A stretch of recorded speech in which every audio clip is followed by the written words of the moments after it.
What does everybody have, but most people dread? Small talk.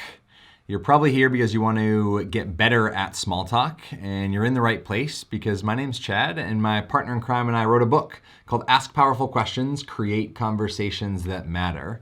And it's been, at the time of recording, it's been sitting as a #1 bestseller on Amazon for several years.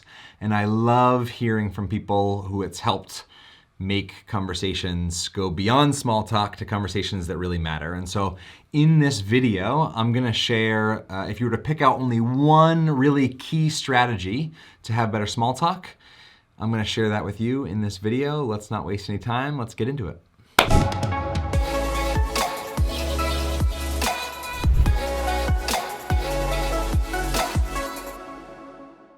So the tool that I'm going to share with you, I like to call the awkward elevator tool. And the reason I call it that is that's the situation that is typically associated with the most extreme, painful small talk. You're in an elevator, you've got nothing else to talk about except what's in that elevator, and even imagine that there's strangers in there. Now, granted, most of the time you don't actually spark conversation with those people, but if you had to, this tool would get you out of that rut. But it also is remarkably useful if you're at a networking meeting, or you're at a work Christmas party, or boss said you need to go team build and you're stuck in some capacity with your colleagues.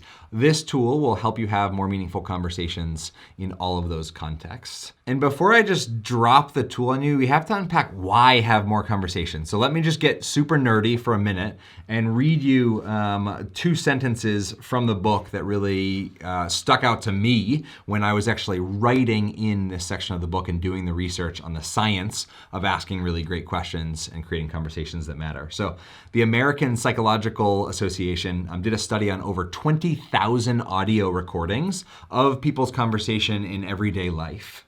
And what they found was that people who had more authentic, substantive conversations also tended to be happier, which I love because I think that sometimes we think about creating conversations that matter as, important to not have awkward conversation, and that's great.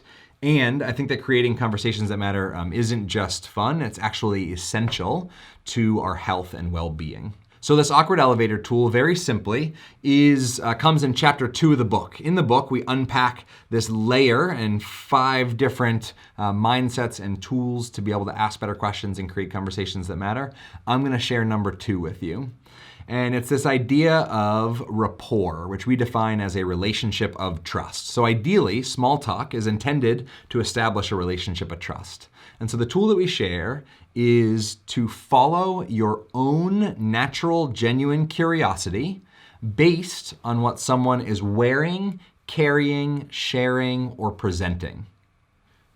How did we come up with those? So quick rewind, Will and I created and taught this tool to people working for an organization where we were training facilitators to walk into a room full of strangers and have meaningful conversations about difficult topics. So they had no other context. There was nothing else to ask about other than what they walked in the room with. And what we found is that even though you think the conversation starts with words, the conversation started long before that with what people brought into the room with them. The conversation was started based on what they're sharing, based on what they're wearing, based on the jewelry that they have on, right? This means something, it has a story behind it. Based on people's emotion, based on what they're actually carrying with them into the room, based on how clean or dirty their shoes are, might mean they've been adventuring or they have been cleaning their shoes, right? There's all of this data that's actually shared with us before the conversation's even begun. So even though you think you have to start a conversation from scratch, there's actually a whole bunch of stuff already on the table. And so the tool is look, right? Notice, be curious, and inquire. Ask a question rooted in your natural, genuine curiosity based on what someone is wearing, carrying, sharing, or presenting. And the reason this tool is so incredibly impactful is that when you talk to people, typically they know that they were going to be out in public today. And so we choose, as human beings, we choose what we put on our bodies and bring with us to represent a little part of who we are. And so it's a very safe way to skip past some of the questions that people get very tired of, which is where are you from, which usually ends with you doing some weird geography game and then poof, conversation done. Or what do you do? And they answer that question and you're like, not what I do, right? Conversation over. Those are oftentimes conversation killers because people have already had those dialogues so many times. And so even applying this tool though to what someone is sharing is really useful. So where are you from? Boston. Typically we'd say, oh, I have a cousin that lives in Boston. Not useful for small talk, right? You think it might be useful for small talk to jump in and share a commonality. What is more useful is if you follow your natural curiosity based on what they've said and ask them a question. So, oh, cool, Boston. What was it like growing up in Boston? I grew up in the Midwest. Do you see how that had a little bit of self-disclosure, but also followed your curiosity? Just in case this idea is not really sinking in, take this question with you. What are you curious about right now? As kids, we ask so many questions every single day. And as adults, we've been trained to speak in sentences that end in periods rather than sentences that end in question marks. And the best way to get better at small talk is to tap into your curiosity. And curiosity is a choice, by the way. We can choose to turn up the dial and pay attention to the things that are around us, that a person's wearing, and follow that curiosity. This tool can be misused, so it's really important to go back to the first level that we share in this pyramid that we call intention. So your intentions have to be others-centered, right? You can't make people the objects of your curiosity. You've got to have the intention to really connect with them and really hear a little bit more about who they are.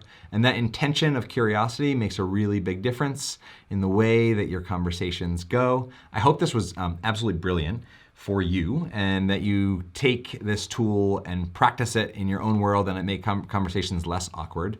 We care about these ideas enough, so yeah, sure, the book's available on Amazon, but you can also go to the link below and download a free PDF of the book that unpacks intention, that tool that I just shared, as well as I held up this giant question. There is a deck of cards that I've created called We Connect cards, and they're filled with 60 of the best questions to ask to skip past small talk and really create conversations that matter. And so if any of that interests you, check the links in the description to learn more. I'm Chad. This was awesome. I had a blast hanging out in cyberspace with you. I hope that our paths cross at some point in Pixel Land or real life.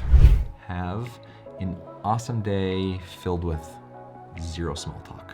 And if you want to go much deeper, these 2 videos will dive you further into this path of creating conversations that matter. Cheers.